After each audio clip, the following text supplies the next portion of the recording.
Good evening and welcome to Politics Nation. Tonight's lead, in her own words.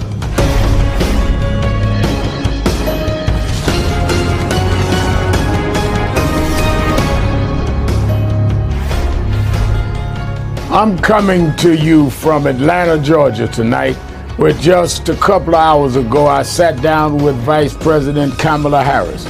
We spoke about the historic nature of her race as she is now facing as an extraordinary historic campaign with just 16 days to go until the election.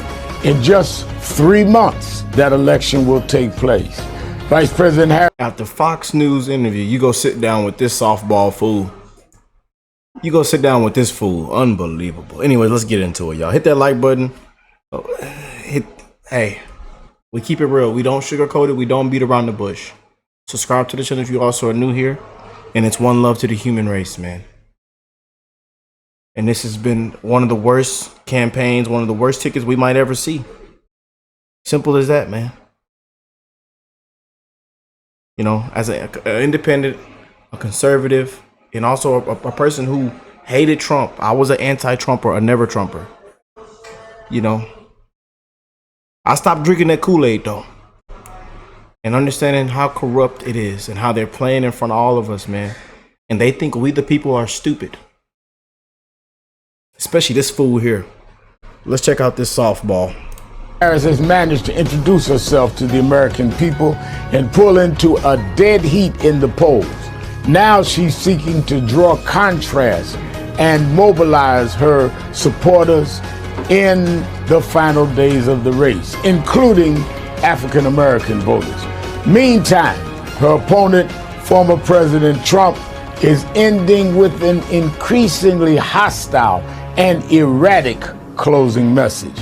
And that's where we start. Here is my exclusive interview with Vice President Kamala Harris.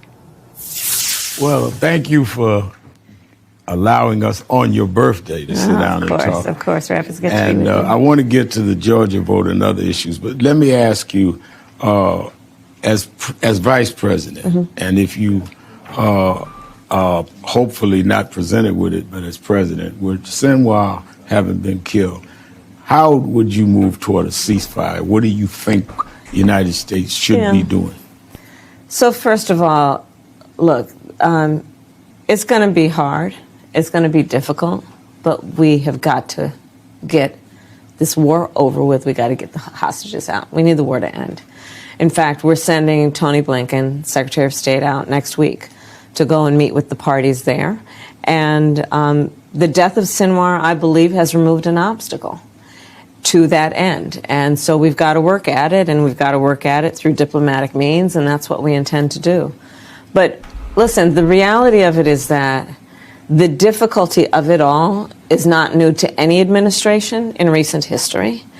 And it cannot be the reason that we don't work at it around the clock and be vigilant. And that's what we're going to do. And I think it's very important that that's what we do. And balance. I mean, I remember in Selma, you made very strong statements about civilians being killed on both sides. And you stood up strongly on that. And I think that's a concern in all communities. Well, I mean, listen, the number of innocent Palestinians that have been killed in Gaza, it's really unconscionable.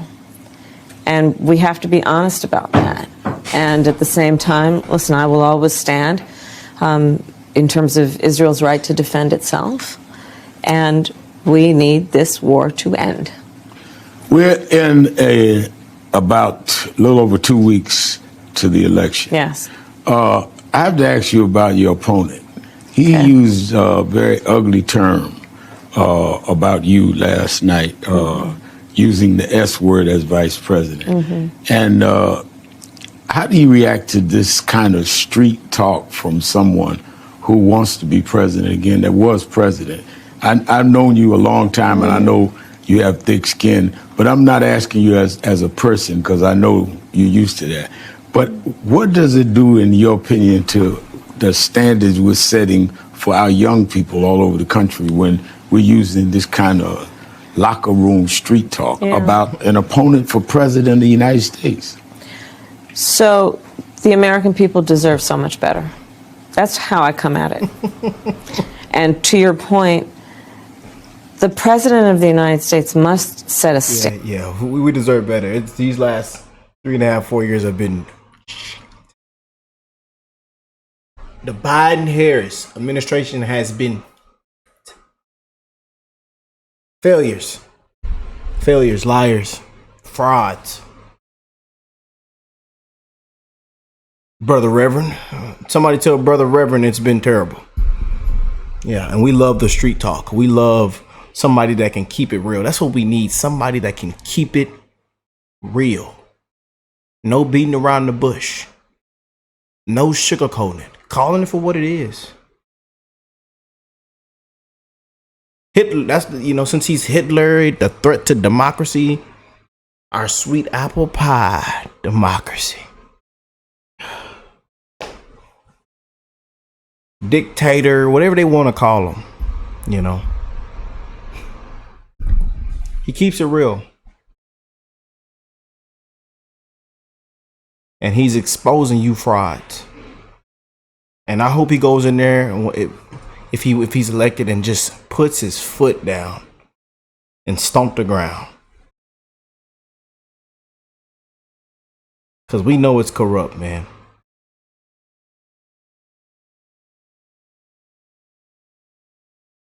You politicians are a laughing stock. Standard, not only for our nation, but understanding the standard that we as a nation must set for the world. We as representing the United States of America walk into rooms around the world. Here we go. Unbelievable. Here she goes, struggling again. Word salads. Once again, proving she's not a presidential candidate. Here we go again, y'all. Word salads. I thought there wasn't going to be word salads. I came into here thinking there wasn't going to be word salads. But I should have already known. With the earned and self-appointed authority to talk about the importance of democracy, rule of law, and have been thought of as a role model, imperfect though we may be, but a role model of what it means to be committed to certain standards, including international rules and norms, but also standards of decorum. And what you see in my opponent, a former president of the United States, really is, it demeans the office. And I have said, and I'm very clear about this, Donald Trump should never again stand behind the seal of the President of the United States. He has not earned the right. He has not earned the right. And that's why he's going to lose.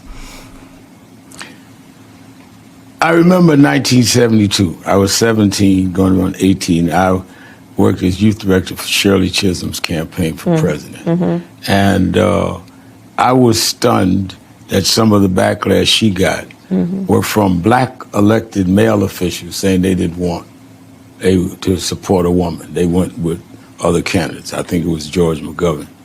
And I hear these people talk about black men that are pulling away from your campaign, though I've not seen any real evidence of that. Do you think some of the resistance of some men, black and white, they aim for a rude of awakening, is misogynist? And are you proud to see that most Americans... It's not about a woman. Is she qualified? It's not about skin color. It's not about identity politics.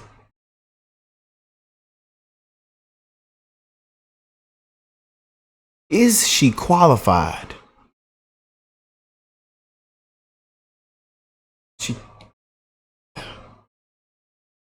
A puppet. Another puppet politician that can't go off script. Completely crashes when the teleprompter goes out. It's word salads, word spaghetti. Repeats the exact same thing. That can't and just can't answer our question. What is your plan? But you say your values haven't changed. So now you're flip-flopping. What are you? What are you going to do? Are you qualified? I don't care if you're a woman.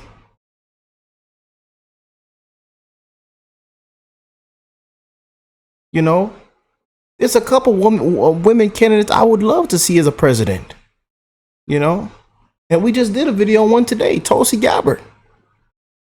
We just did a video. You know, it doesn't matter if you're a woman, man, woman, black, white, Latina, Filipino, Caucasian. I don't care.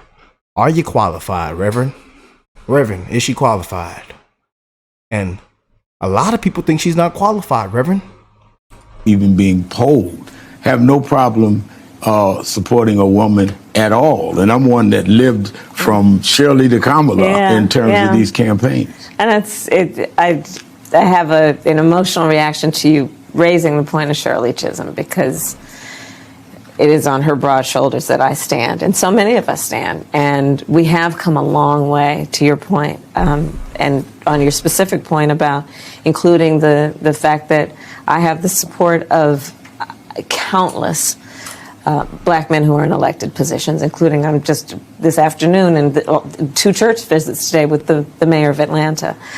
That being said, I think that you are absolutely right, that there is this narrative about what kind of support we are receiving from black men that is just not panning out in reality, in terms of when I go to last night Atlanta and had, I think, 10,000 people at a rally. I will also say this, Rev. I am very clear. I must earn the vote of everyone, regardless of their race or gender. And what can be frustrating sometimes is to have journalists ask me this question as though one should assume that I would just be able to take for granted the vote of black men. I think that's actually an uninformed perspective. Because why would black men be any different than any other demographic of voter? They expect that you earn their vote. And that is why I am talking and presenting my policies in a way that are, of course, for all Americans, but I will also speak about the specific impact that I can see it having on different demographics of voters. Well, we're talking about black men, and let's talk about blacks in general. Yeah. Because one of the things, I've been on a nonpartisan tour at National Action Network and Central Park 5 and others. And one of the things that reporters ask, and we don't get it from the audience, is what about the Kamala the cop? And I said, well, I knew her as DA. Right. You and I go, she was one that wanted people with marijuana arrest not to go to jail. Exactly. And Attorney General wasn't even under your purview. I mean, do you think that this is orchestrated, that they're trying to find some way to separate you from some elements? Because you used to. We know what's hiding. We know what they done wiped. We know it. I mean, this is ridiculous, man. Everybody knows. And again, they think that we're stupid. And this is why MSNBC, all these CNNs, everywhere, they have lost all credibility, man. It's all corrupt. And all this is just a waste of time, man. To be attacked for being too progressive as a district attorney. I know. You know what? Here's the thing, Rev. We are, as of today, Sunday, 16 days away from the election for President of the United States, and there are all sorts of people who are going to throw a bunch of things out that will include mis and disinformation with the intention to dissuade certain people from voting. And that's not new. And so that is why I'm spending time in all communities to make sure that they hear directly from me so they can judge for themselves in a way that is unfiltered. And I'm going to continue doing that. I am leaving nothing on the field in this election, leaving nothing on the field. So I sit with you this afternoon after visiting 2 churches today, this Sunday morning. Yesterday I was in Michigan. Tomorrow I'll be in Pennsylvania, Michigan, and Wisconsin. And I'm leaving nothing on the field. The black vote is important, but Georgia's important. Yes. Wisconsin's important. Yes. And how do you, as you go, dealing with your economic message? I know a lot of people that call my radio show that says, well, what happens, how does this impact my pocket? Yeah. I don't know what you mean, Reverend Al, with inflation reduction. I don't know what infrastructure means. Right.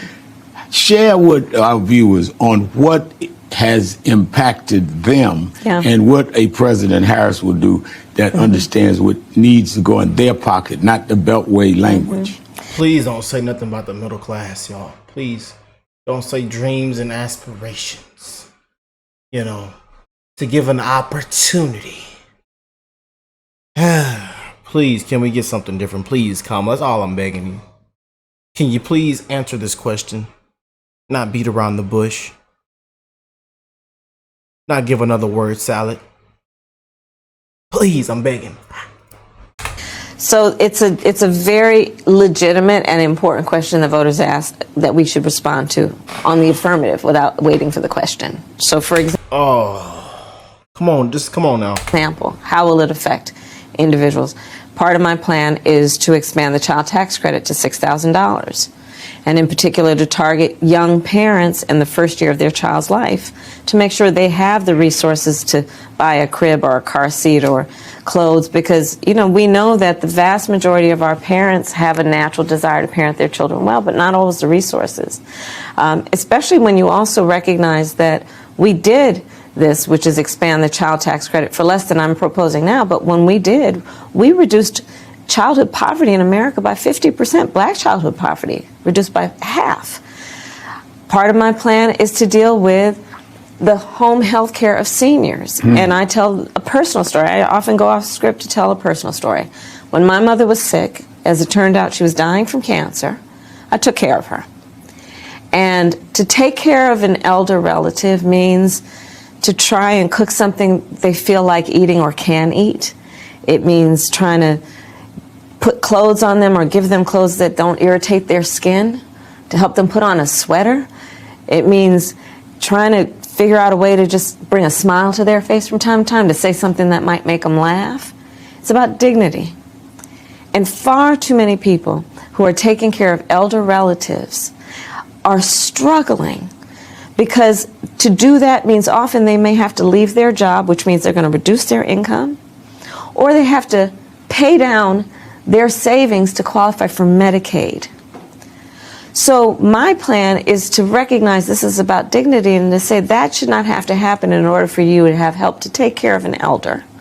We're going to have Medicare cover it. And I think about this issue also in the context of people who are in the sandwich generation.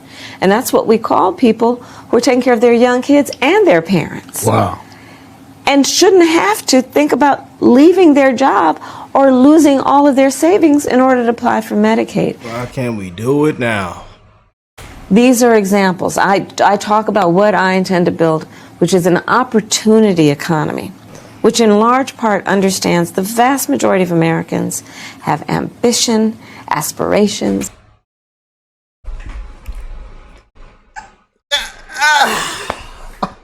I thought I wasn't gonna hear it, y'all. I thought then again, I should have expected it. And on November 5th, this is what we're gonna say out loud, y'all. What did they expect?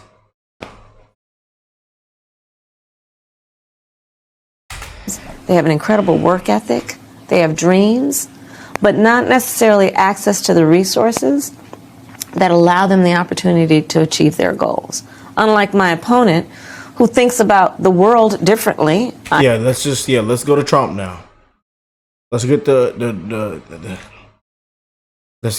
word salad light off of you, and let's go to Trump. Let's just blame everything on Trump, and let's just focus on that. Since we're incompetent, we have a low IQ. We honestly don't know what's going on. We're just trying to get Obama his 4th term. So let's just blame everything on Trump. Yeah. I think informed in large part by the way he experienced life, having been served $400 million on a virtual silver platter, which he then filed. And then he filed bankruptcy. How many times are we gonna have to hear this? We know what Trump did. We know how he protected himself. We know he knows the loopholes and the ins and outs. And which is why he's a successful businessman. We know. Bankruptcy 6 times. My opponent, who, when he thinks about tax policy, it's about cutting taxes for the richest among us, billionaires and the biggest corporations, who can afford, by the way, to pay their fair share. His plan for what I call a Trump sales tax would be at least a 20% tax on everyday necessities, which economists have estimated the average American will pay $4,000 more a year. So when asked this question about how will this affect my life in terms of a voter worrying about the fact that, look, price of groceries still too high. I get it, they get it. And what are we doing to help them actually get through life in a way that they're not just getting by but getting ahead? We have to have specific policies that do that. And that is what I offer under what I call an opportunity economy approach. But Donald Trump is offering something very different, including what he's talking about in Project 2025. Here we go again. And then she just put words in my mouth, including when he's talking about Project 2025. When even the director, even everybody that said this has nothing to do with a Trump's presidency. Project 2025. They keep spreading these lies. That's what kills me, man. And everybody knows it. Everybody knows what just backfired with Project 2025, and they keep saying it.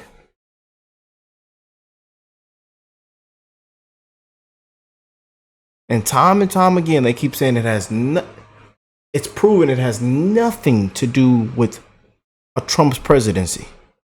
And here we go again, man. And I'll tell you, from the biggest rallies I do to church services, people know what's in Project 2025. Right. They know that it would allow corporations to basically stop protecting the right of workers to have overtime pay. What it would do to... I think he honestly is right. She is stupid. And this softball, this fool across from her, he's stupid too. They're just stupid, man. Because he's the only one talking about no tax on overtime.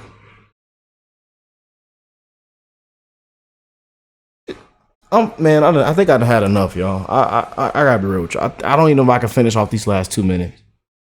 Because these people are stupid, man. This is a waste of time. And look at MSNBC, Project 2025 in the headline. This is disgusting, man. To take away the independence of the Department of Justice. And as we know, he intends to use it to attack his political enemies. People are very concerned by what Project 2025 would do, which is to get rid of public servants who have dedicated their lives to doing public service and instead putting loyalists in these various agencies so that he can have them bend to his will instead of do the work that is in the public trust.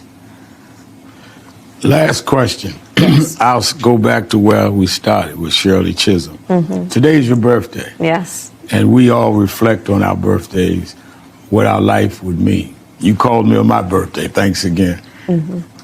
What do you want 50 years from now, history to say about Kamala Harris?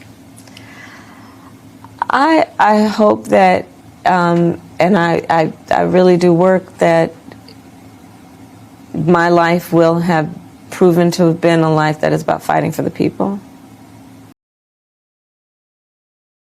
I'm out of here. That's it. That's it. You can tell she couldn't even get it out. Look at her body language. She don't even believe in that herself. This is ridiculous. This is the shit show. I'm sorry, y'all. I can't take any more of it. What do y'all think of it? Calm down now. I just can't, man. I'm sorry, man. And look at the comment section.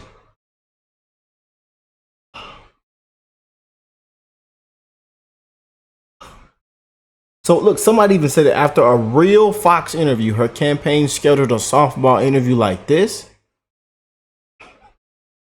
I can't stand when she goes, look, before she makes any of her then pointless statements. Look what they're saying in the comment section, man. In her own words, I can't think of one thing. Oh man, let me see what this one says. Someone says, I'm a black man who escaped the Democratic plantation. Democrats would use any excuse for black men to vote for Kamala when yet she was a part of the issue behind the inflation and illegal immigration. Look at these comments, y'all. Man. Boy. You just can't make this up, man. Another interview of saying words, but not saying anything. Wow. Perfect. She never talks about bringing down the cost of living in her economic plans. I told you, a waste of time. And these are what the voters are saying. Someone says, who else came only for the comment section? Someone says, Kamala, one question. What have you done in the last 4 years? Somebody also commented and said, I grew up in the middle class family and my neighbors had grass. I'm reading the comments as y'all can see. We need this war to end. She's in office right now. These are what the voters are saying, y'all. Race hustlers. Once again, yeah.